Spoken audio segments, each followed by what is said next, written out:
Instructor Vecthar stood in his office aboard Station Karis 7, staring at the datapad with growing confusion. His scaled fingers tapped against the metal surface as he read through the information for the third time. Humans, the newest species to join the Galactic Coalition. And according to their homeworld classification, they came from what the system labeled as a Class 12 Death World. That had to be a mistake. Vecthar had been training new species in survival techniques for 40 years. He had seen warriors from dozens of worlds pass through his programs. He knew what a Death World species looked like. They had thick armor plating, or venomous fangs, or razor-sharp claws. They had enhanced strength, or speed, or senses that could detect danger from miles away. They looked dangerous because they were dangerous. The humans in the photographs on his datapad looked soft. Their skin appeared thin and delicate, covered in strange cloth materials instead of natural protection. They had tiny, flat teeth visible in their smiles. Their fingers ended in blunt nails that could not slash or tear. Most puzzling of all, they seemed to stand upright on two legs with no tail for balance, making them look unstable and vulnerable. A mistake in the filing system. It had to be. The door to his office slid open with a soft hiss. Vecthar looked up to see his assistant, a young Thorian named Breck, entering with obvious excitement. The Thorian's armored plates clicked together as he moved, a sound that always reminded Vecthar of proper Predator design. "Instructor, the human group has arrived at the training bay. They are waiting for you," Breck said, his voice filled with barely contained amusement. "You have seen them?" Vecthar asked. "Yes, Instructor. They are very strange, small, weak-looking. The other trainees are already making jokes." Breck's mandibles clicked in what passed for laughter among his kind. The Crix delegation started a betting pool on how long the humans will last before calling for extraction. Vecthar rose from his desk, his long tail sweeping behind him. He stood nearly 8 feet tall, with muscles that could crush stone, and scales that could deflect most small arms fire. He was Screech, descended from the apex predators of his home world. When he walked into a room, every species with proper survival instincts felt a primal urge to back away. The training bay was massive, designed to hold up to 50 trainees at once. When Vecthar entered, he saw the usual mix of species gathered in their respective groups. The insectoid Crix stood together, their compound eyes glittering as they whispered among themselves.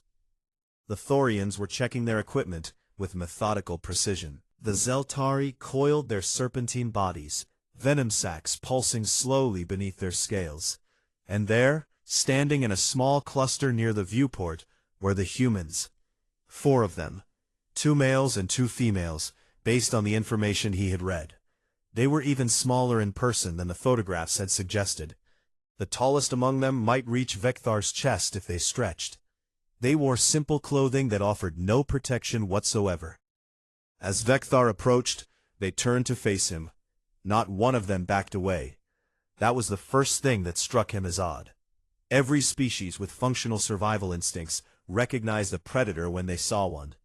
Even the Thorians with their heavy armor showed subtle signs of caution around a Screech.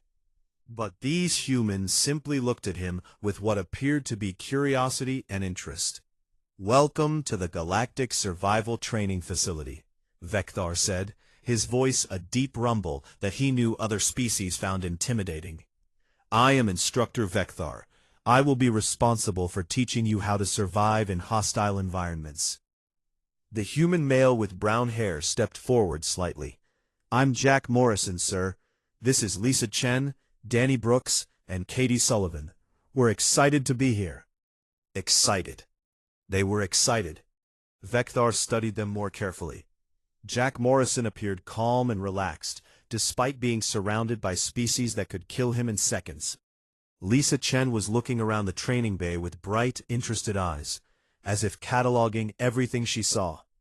Danny Brooks had the build of someone who did physical labor, but even he looked fragile compared to the other trainees. Katie Sullivan was the smallest of the group, yet she met Vekthar's gaze without flinching. "Your home world has been classified as a Class 12 Death World," Vekthar said.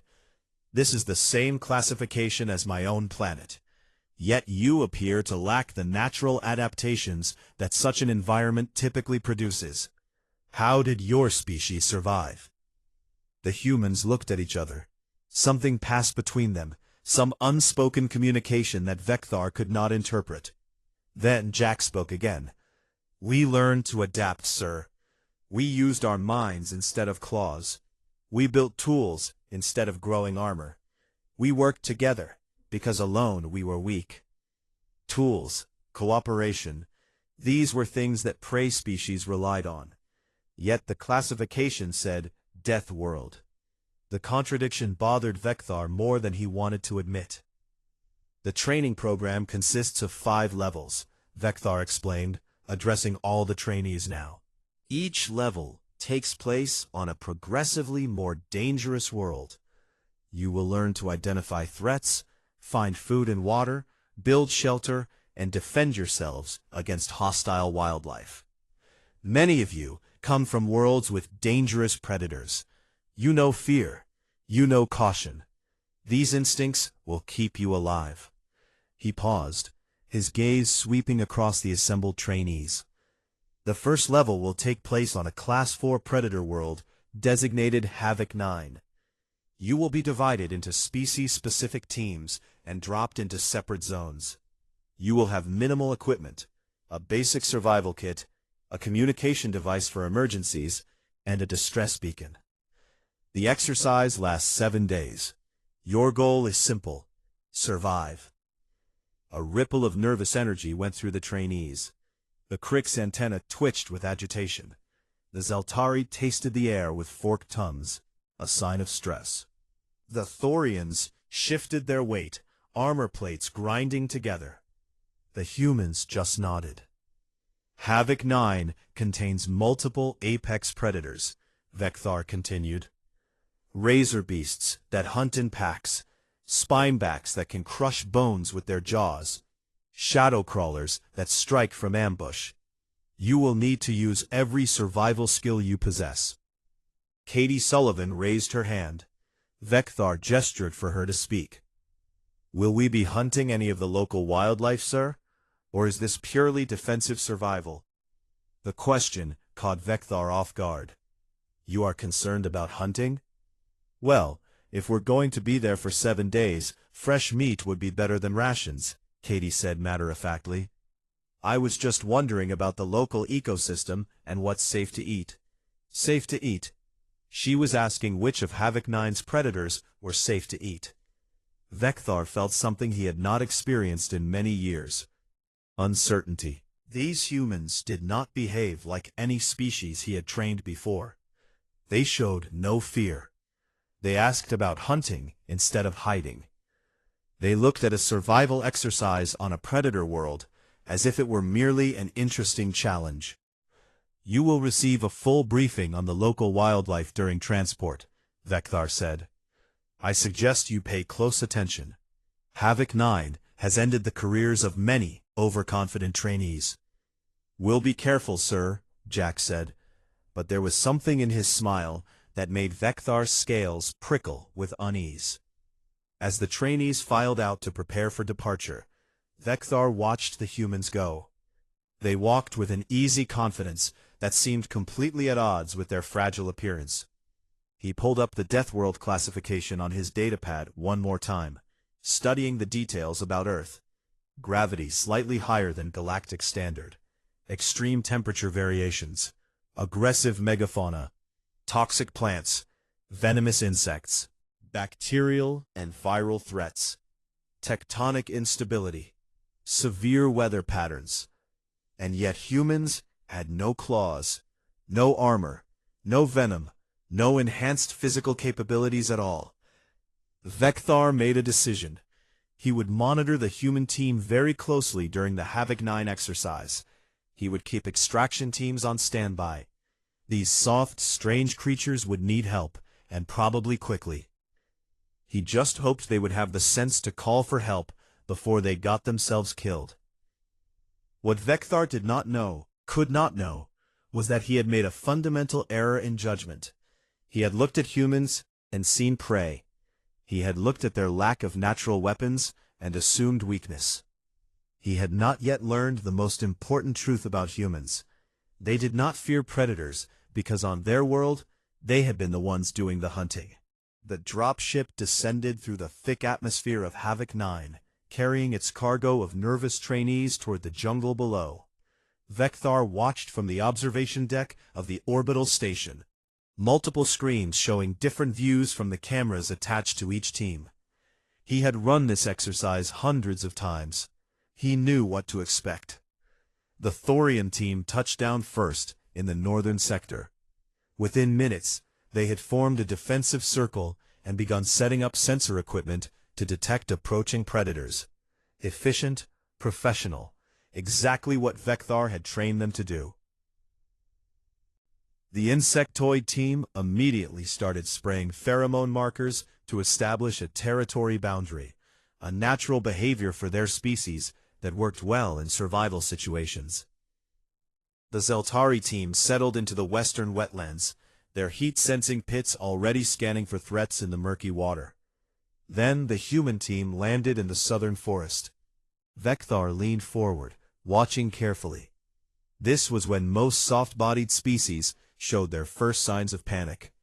The reality of being alone on a predator world usually hit them within the first hour. The humans stepped out of their dropship and looked around. The jungle of Havoc 9 surrounded them with dense vegetation, strange sounds, and the constant sense of being watched by unseen eyes. Any reasonable prey species would have immediately sought shelter or established a defensive position. Jack Morrison took a deep breath and smiled. "Smells like home." Lisa Chen knelt down, examining the soil and the plant life around the landing zone.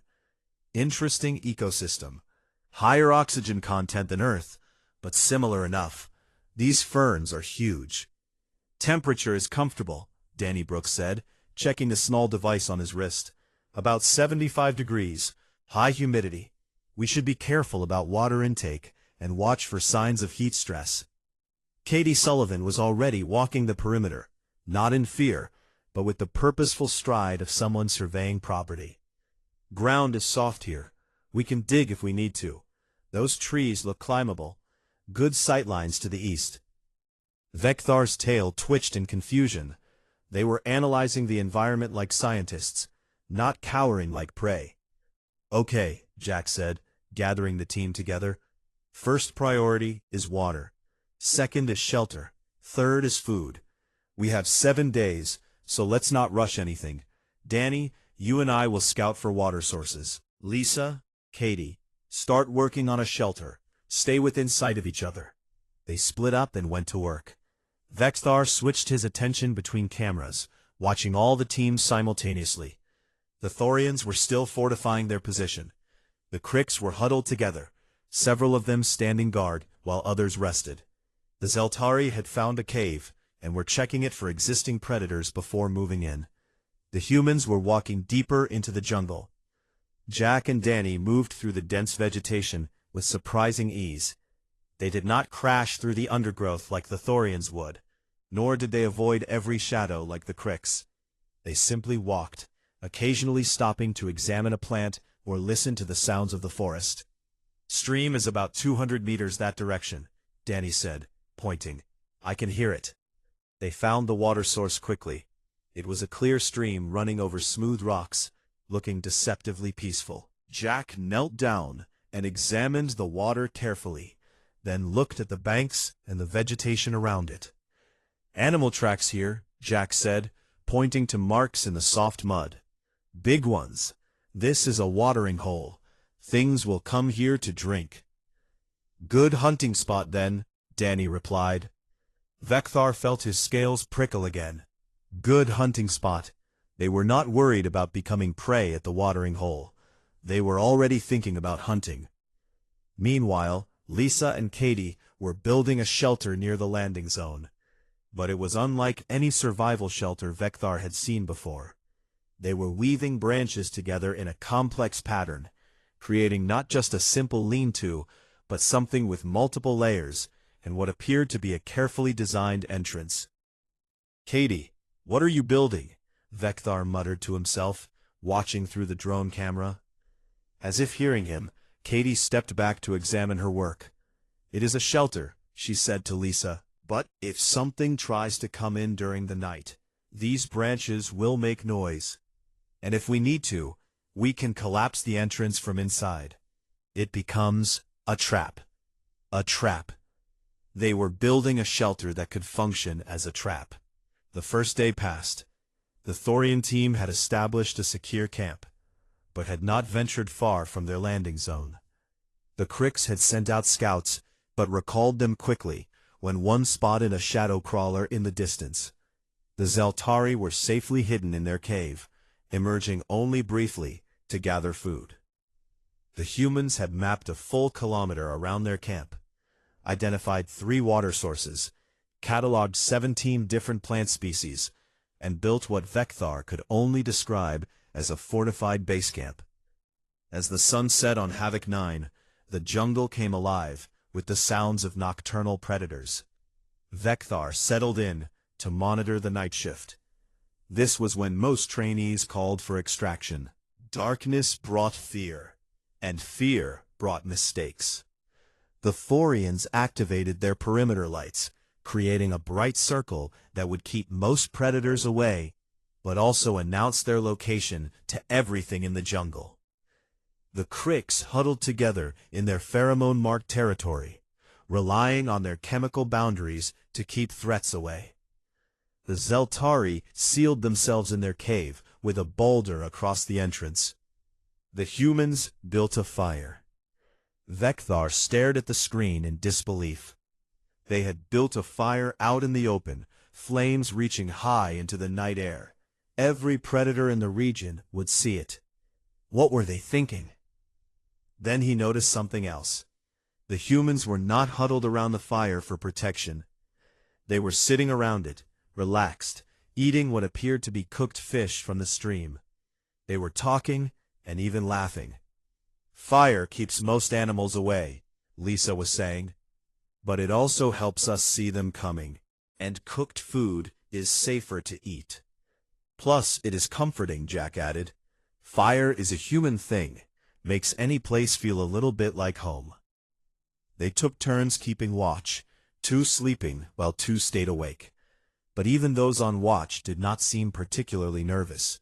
They sat by the fire, occasionally adding wood, listening to the jungle sounds with calm attention. That was when the razor beasts attacked. They came from the darkness beyond the firelight, 6 of them, moving in a coordinated pack. Each beast was roughly the size of an earth lion, with 6 legs ending in claws that could shred armor plating, and a mouth full of serrated teeth designed to tear through flesh and bone. Vecthar's hand moved toward the emergency extraction button. The humans were about to be killed. But Jack was already moving. He had heard them coming before Vecthar's cameras even picked up their movement. "Razor beasts, 6 of them, coming from the northeast," he said calmly, his voice carrying just loud enough for his team to hear. The humans did not panic. They did not run.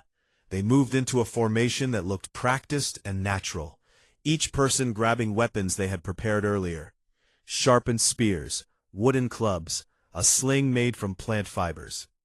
The razor beasts burst into the firelight, expecting easy prey. What they found instead were humans who fought back. Danny met the first beast with a spear thrust that caught it in the shoulder, using the creature's own momentum against it. Katie used her sling to strike another beast in the eye, causing it to stumble and fall. Jack and Lisa worked together, one distracting while the other struck from the side. The fight was brutal and fast. The razor beasts were powerful and aggressive, but they had never encountered prey that fought with such coordination and determination. Within minutes, 3 of the beasts lay dead or dying.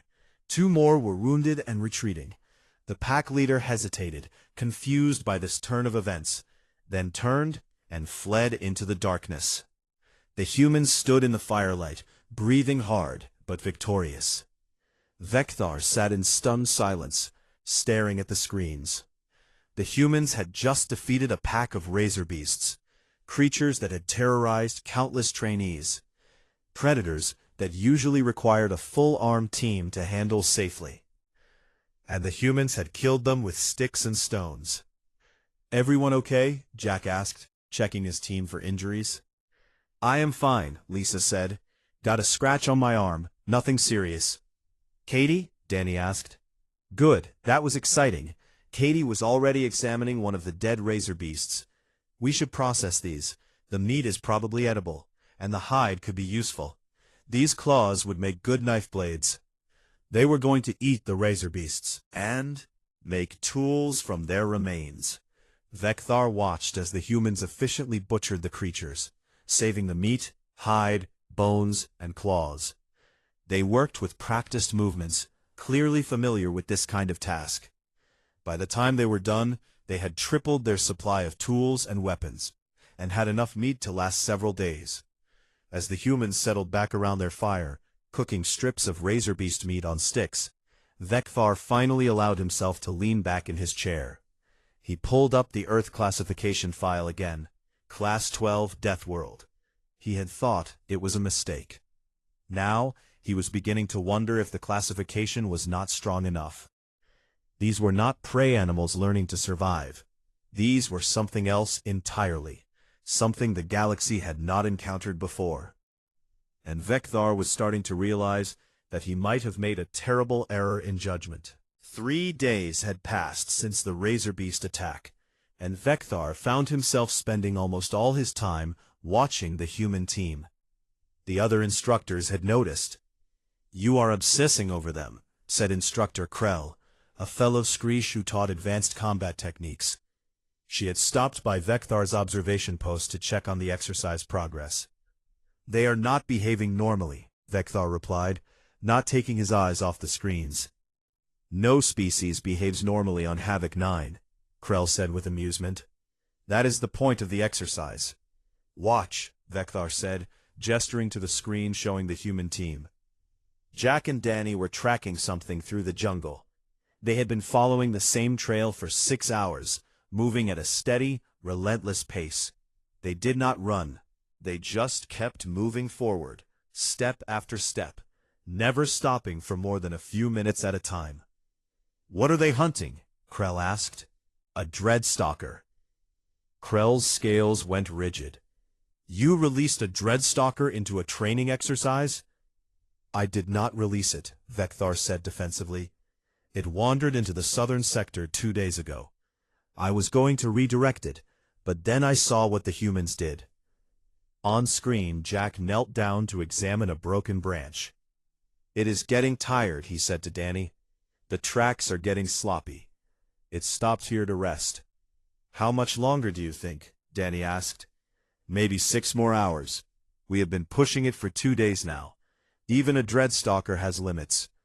Krell stared at the screen in disbelief. "They are persistence hunting it?" "Yes," Vecthar said quietly. Persistence hunting was a strategy known to exist in the galaxy, but it was rare. Most predators relied on speed or strength or venom to bring down prey. The idea of simply following something until it collapsed from exhaustion seemed inefficient and time-consuming. But as Vecthar had learned over the past 3 days, humans were very good at it. The Dreadstalker was an apex predator on Havoc 9. It stood 8 feet tall at the shoulder, with armor plating that could deflect most weapons, claws that could tear through steel, and a metabolism that allowed it to hunt for days without rest. It was one of the most dangerous creatures on the planet, and 2 humans were running it to death. "This is not possible," Krell said. "A Dreadstalker can run for 3 days without stopping. No prey animal can match that." "Humans are not prey animals," Vecthar said, finally understanding the truth he had been avoiding. "They are persistence predators.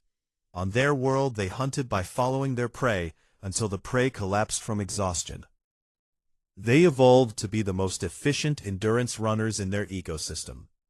On screen, Jack and Danny had picked up their pace. The Dreadstalker's tracks showed it was stumbling now, crashing through vegetation instead of moving stealthily. It was panicking. 6 hours later, the humans found the Dreadstalker collapsed in a small clearing. The massive predator was lying on its side, flanks heaving, unable to run any further. It saw the humans approaching and tried to stand, but its legs would not support its weight. Jack and Danny did not taunt it or celebrate. They simply approached carefully, spears ready, and ended its life quickly and efficiently. "Respect the animal," Jack said quietly as the Dreadstalker went still. "It gave us a good hunt." Katie and Lisa arrived an hour later, having followed the trail markers Jack and Danny had left. The 4 humans spent the rest of the afternoon processing the Dreadstalker's body. They took the meat, the hide, the claws, the teeth, even the armor plates. By evening, all 4 humans were wearing crude armor made from the Dreadstalker's plates. They carried weapons tipped with its claws. They had enough meat to last weeks. Vecthar turned to Krell. "Do you still think I am obsessing?" Krell was silent for a long moment. "What else have they done?" "They have mapped the entire southern sector. They have identified and cataloged 43 different species.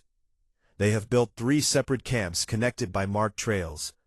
They have developed a signaling system using reflected sunlight. And yesterday, they requested permission to make contact with the other teams. Why? They said, and I quote, that they wanted to make sure everyone was okay."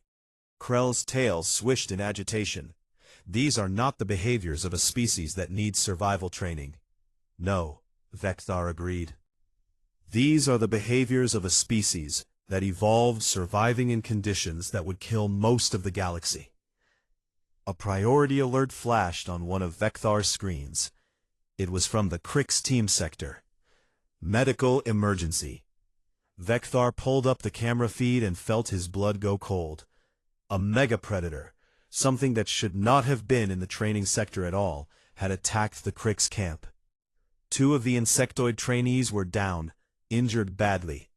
The others were trying to defend them, but were clearly overwhelmed. "Extraction team now," Vecthar barked into his communicator. But he knew they were 15 minutes away. The Krix did not have 15 minutes. Then he noticed movement on another screen. The human team had somehow detected the distress. They were running toward the Krix sector. Even as they run at full speed, they cannot get there in time. But the humans were not running at what Vecthar would have called full speed. They were running at a pace that looked almost easy, covering ground with long, steady strides. This was not a sprint. This was a pace they could maintain for hours. And somehow, impossibly, they were covering the distance faster than seemed possible. The mega-predator was toying with the Krix now, knowing they were beaten. It was a creature that looked like a cross between a bear and a tank, with muscle mass that could crush stone, and teeth designed to shear through armor. The humans burst into the clearing at a dead run. They did not hesitate. They did not assess the situation or plan their approach. They just attacked.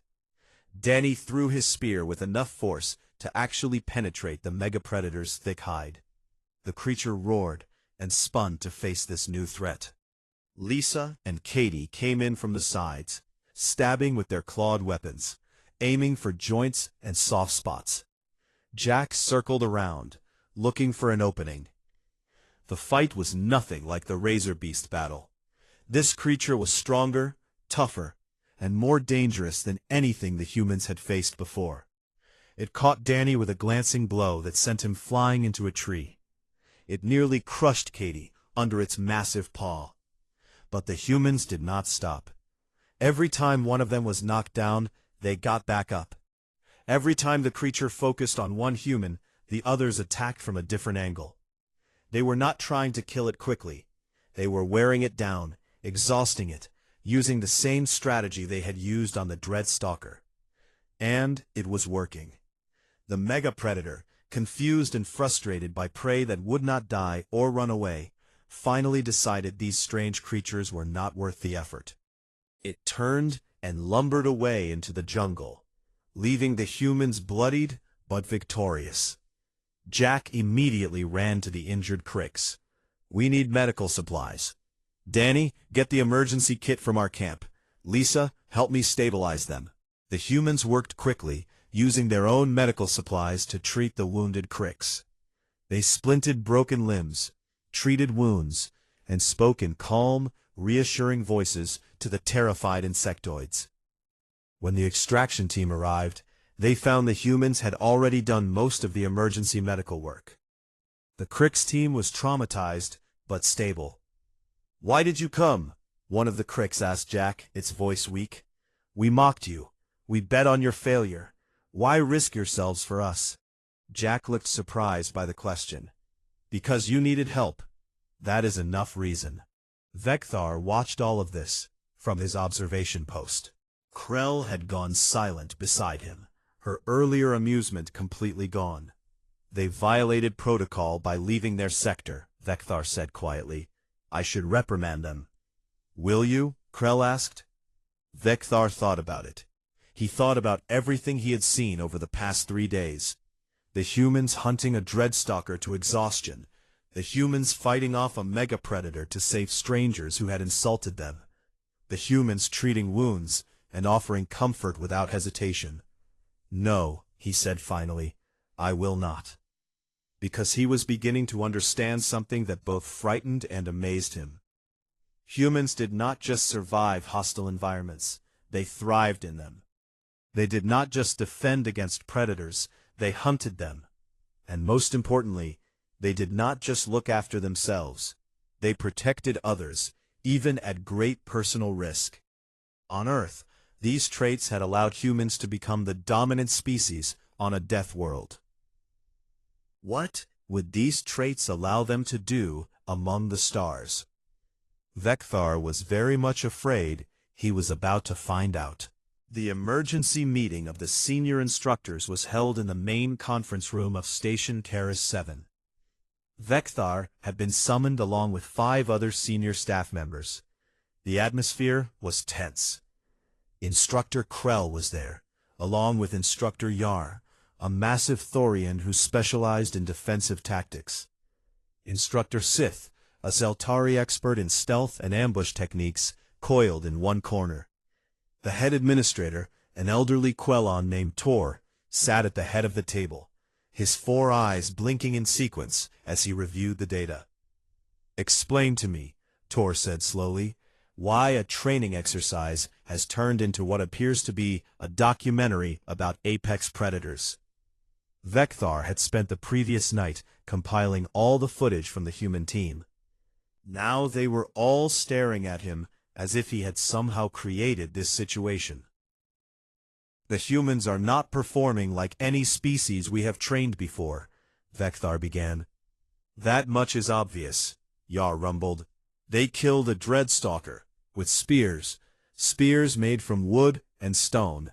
They are breaking every protocol," Sith hissed. "They range far from their camps. They hunt creatures that should be hunting them. They enter other team sectors without permission. To save lives," Krell pointed out. "The Cricks team would have died without their intervention." Tor held up one of his hands for silence. "The question before us is simple. What do we do about this? The humans have 7 more weeks of training scheduled. 14 more worlds, each more dangerous than the last. If they are already dominating a Class 4 Predator world, what happens when we send them to a Class 7, or a Class 10?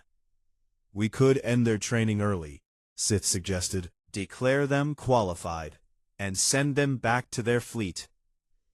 "Based on what criteria?" Krell asked. "That they are too good at survival? That would set an interesting precedent." Vecthar had been thinking about this all night. "I propose we issue the Omega Protocol." Every instructor in the room went completely still.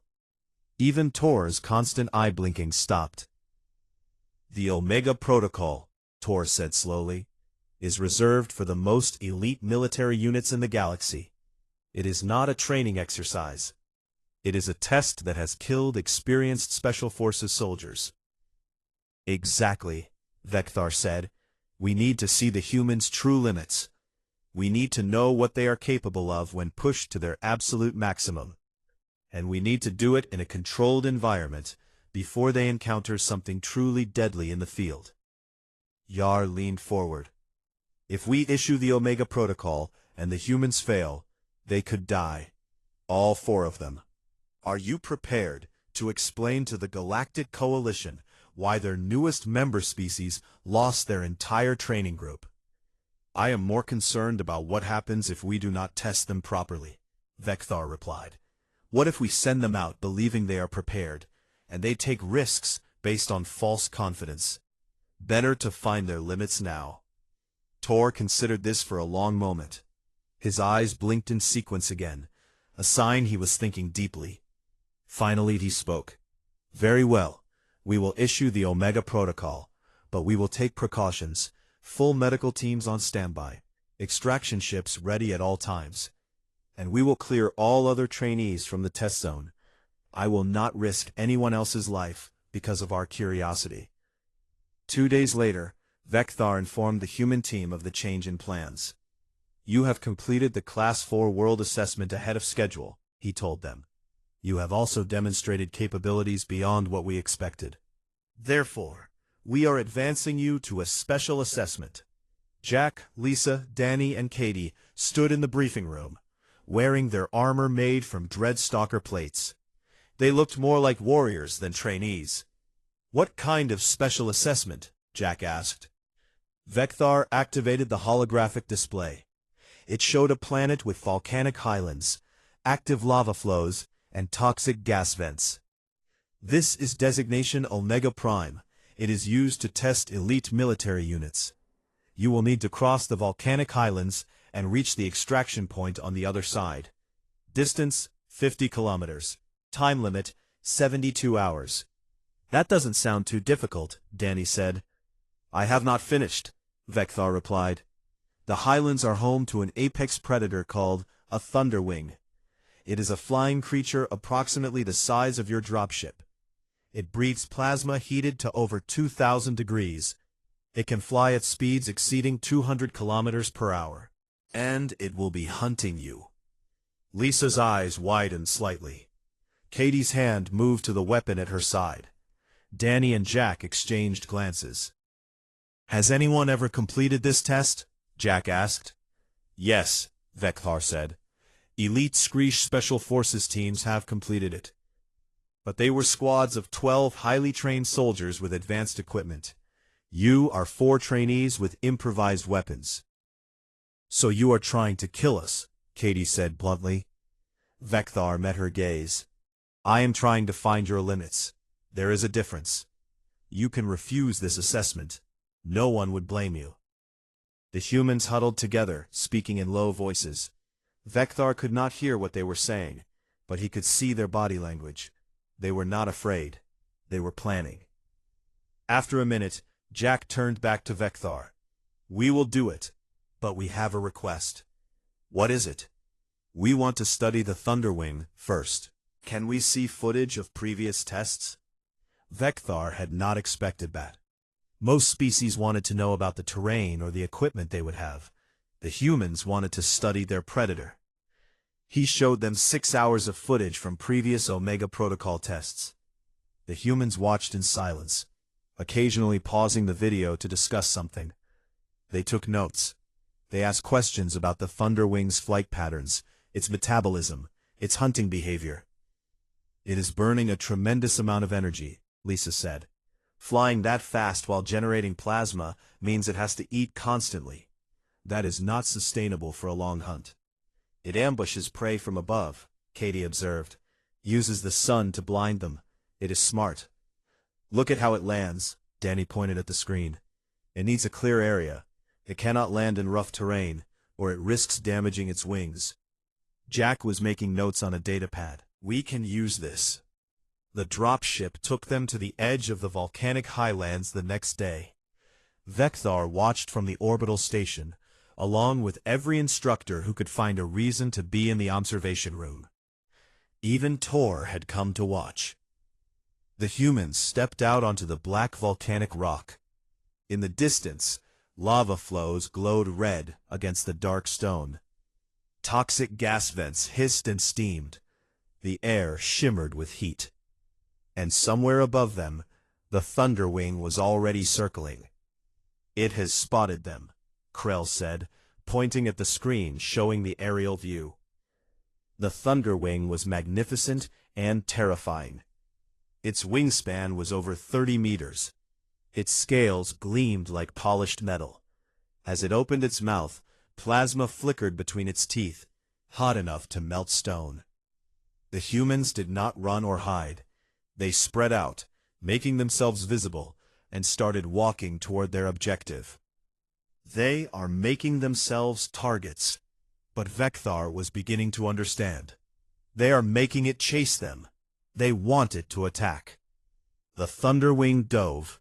The humans scattered at the last moment, each one rolling in a different direction as plasma scorched the ground where they had been standing. The Thunderwing pulled up, circling for another attack. Again, the humans gathered and kept walking. Again, the Thunderwing attacked. Again, they scattered. This pattern repeated for hours. The Thunderwing would dive, breathe plasma, and the humans would dodge. Then they would gather and continue toward their objective, moving at a steady, relentless pace. "They are exhausting it," Vecthar said with something like awe in his voice. "The Thunderwing uses enormous amounts of energy for each attack. They are forcing it to burn through its reserves." "But they are not fighting back," Sith observed. "Why not?" Krell said, understanding dawning in her eyes. "They just need to outlast it."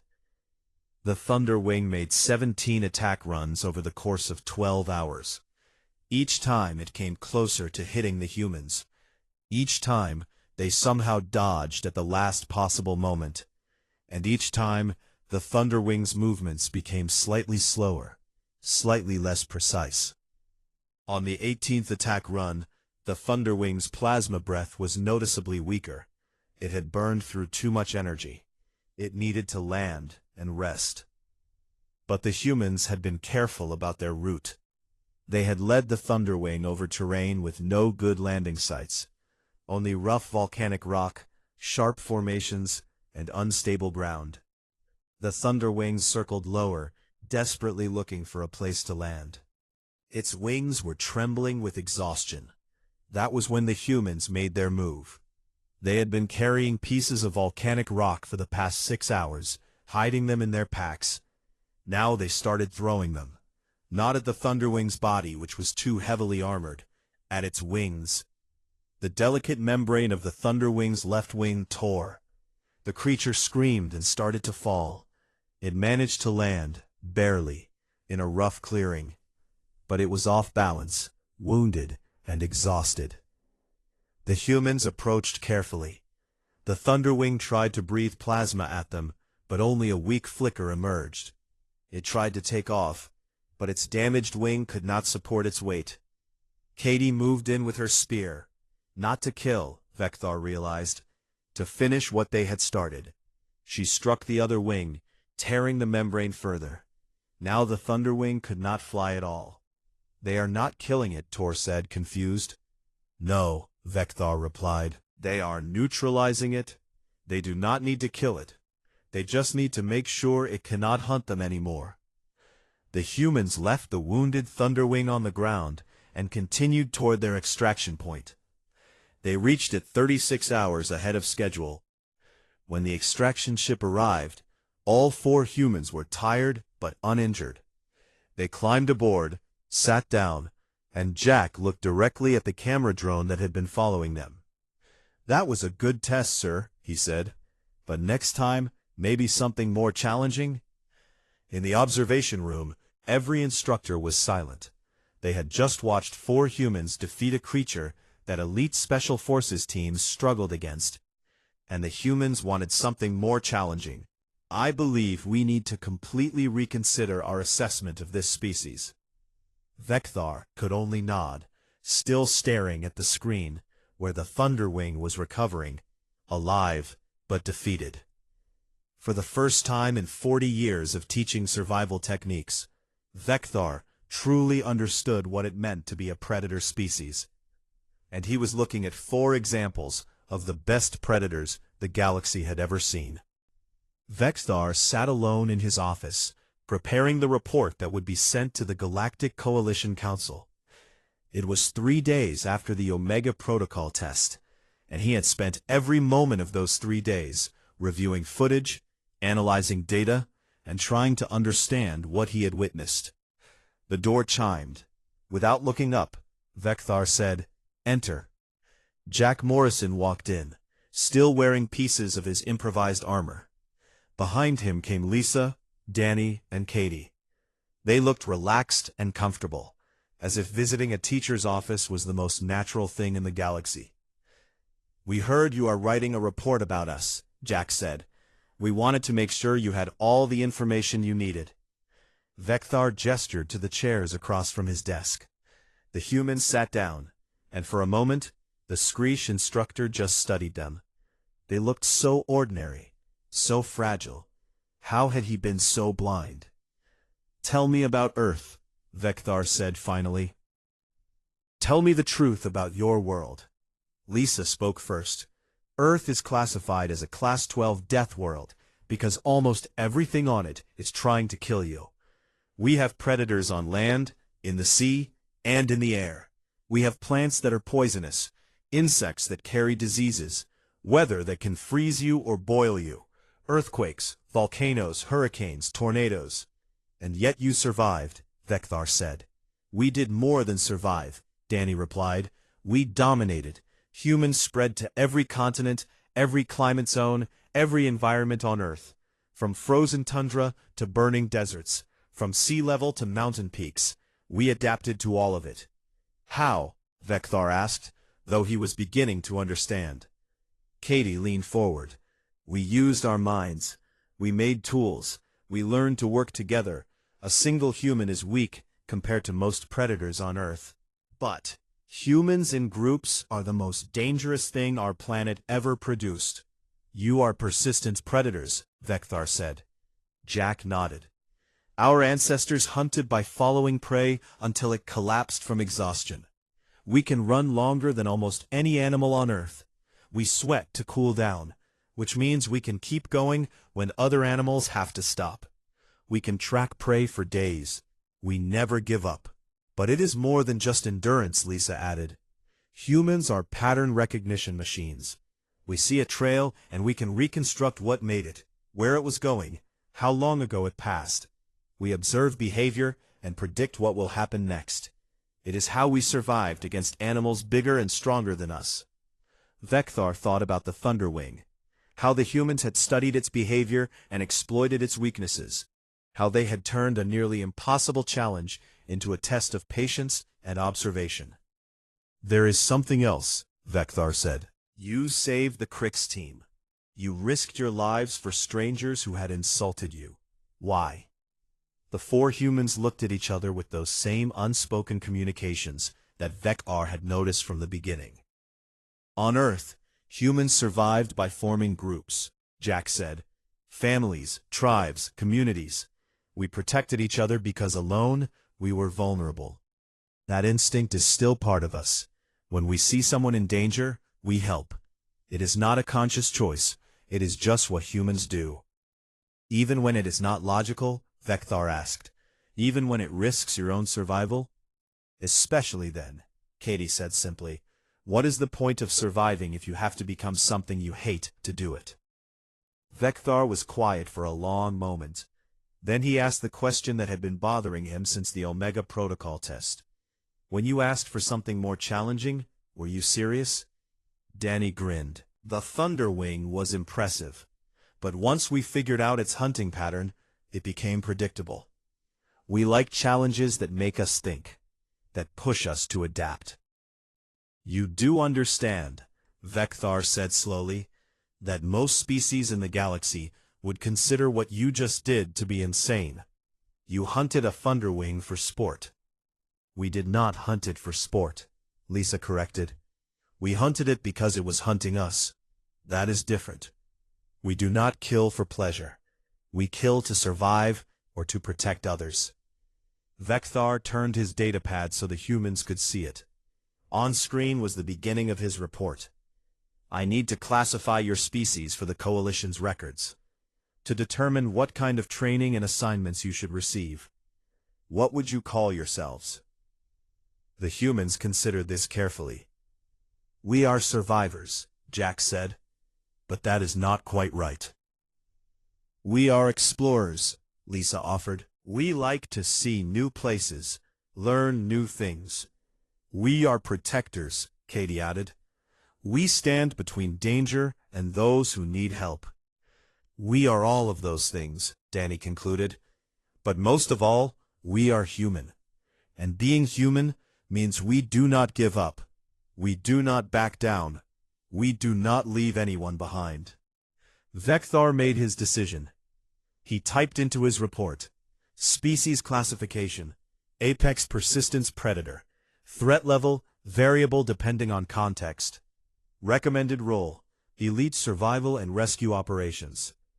Then he paused and added one more line. Warning, do not underestimate based on physical appearance. Humans compensate for lack of natural weapons through intelligence, endurance, and unmatched determination.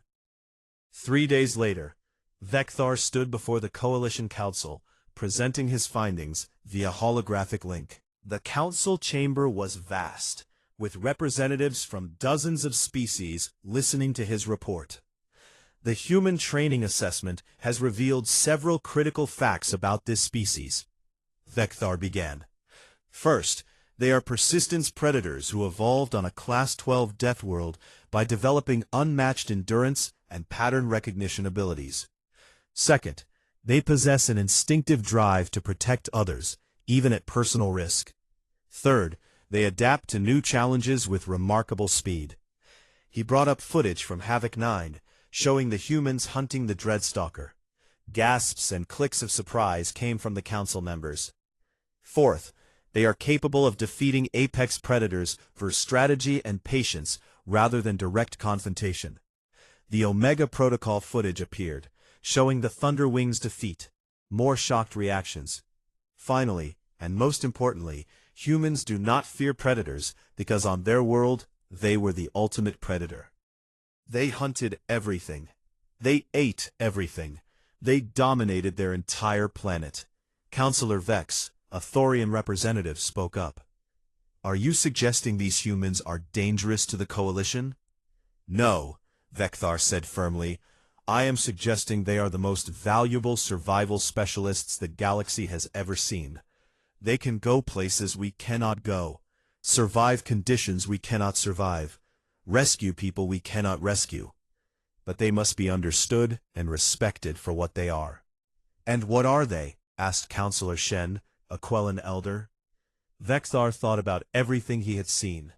The humans building traps disguised as shelters. The humans running a Dreadstalker to death. The humans risking their lives for strangers. The humans defeating a Thunderwing with nothing but rocks and patience. They are proof, Vecthar said, that the most dangerous predator is not the one with the biggest claws or the sharpest teeth. It is the one that never stops hunting, the one that learns from every encounter, the one that turns every environment into its home. He paused, then added, They are human, and I suggest we be very grateful they are on our side. The council approved the human training program with a unanimous vote. Jack, Lisa, Danny, and Katie were offered positions as survival instructors, teaching other species the techniques that had allowed humans to dominate a death world. On their first day as instructors, Katie stood in front of a class of nervous trainees from 6 different species. They looked at her small frame and soft appearance with barely concealed doubt. Welcome to Advanced Survival Training, Katie said with a friendly smile. My name is Katie Sullivan. I am from Earth. I know many of you have heard stories about what my team did during our assessment. I want you to know that those stories are all true. She activated a holographic display showing a razor beast. Today, we are going to learn how to hunt creatures that are bigger, stronger and faster than you are.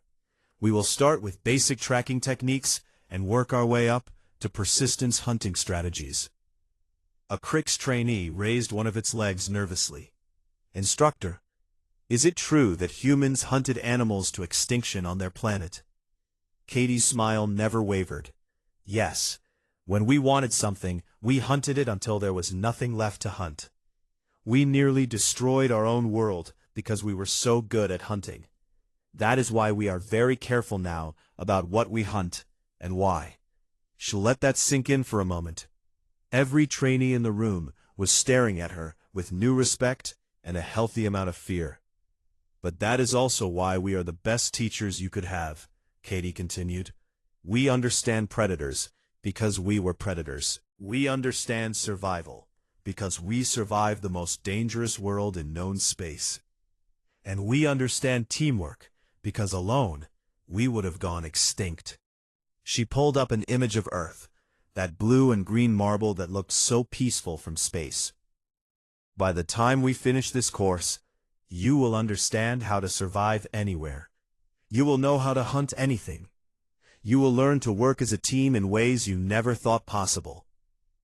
Katie's expression became serious. But most importantly, you will learn the most valuable lesson humans can teach. Fear is a tool, not a weakness. Use it to stay alert. Use it to stay smart. But never let it stop you from doing what needs to be done. Across the station, Vecthar watched the lesson on a monitor in his office. Beside him, Krell observed with interest. Do you think they will be good instructors? Krell asked. Vecthar thought about Jack's calm competence, Lisa's analytical mind, Danny's practical skills, and Katie's fierce determination. He thought about how they had changed everything he thought he knew about survival.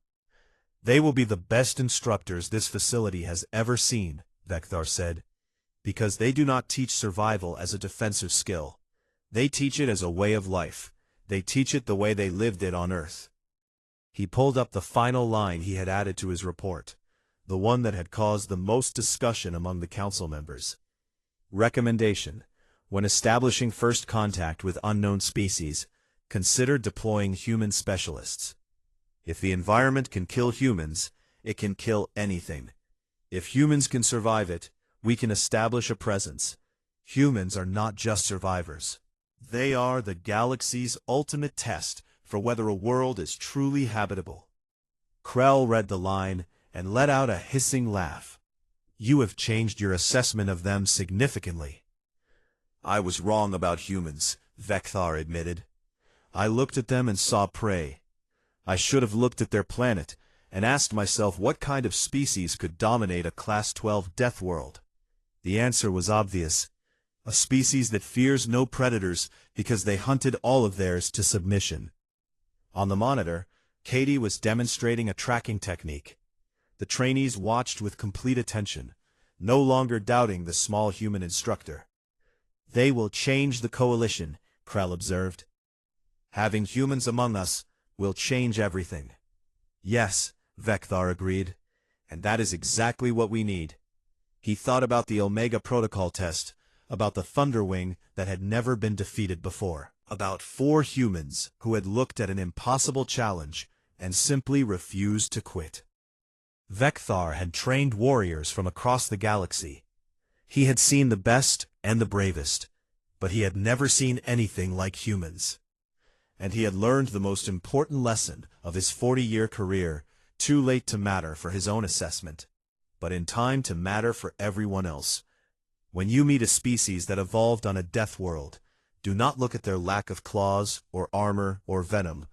Look at the fact that they survived anyway, because that tells you everything you need to know about what they are capable of. Humans fear no predators, because they learned long ago that the only thing a predator should fear is them.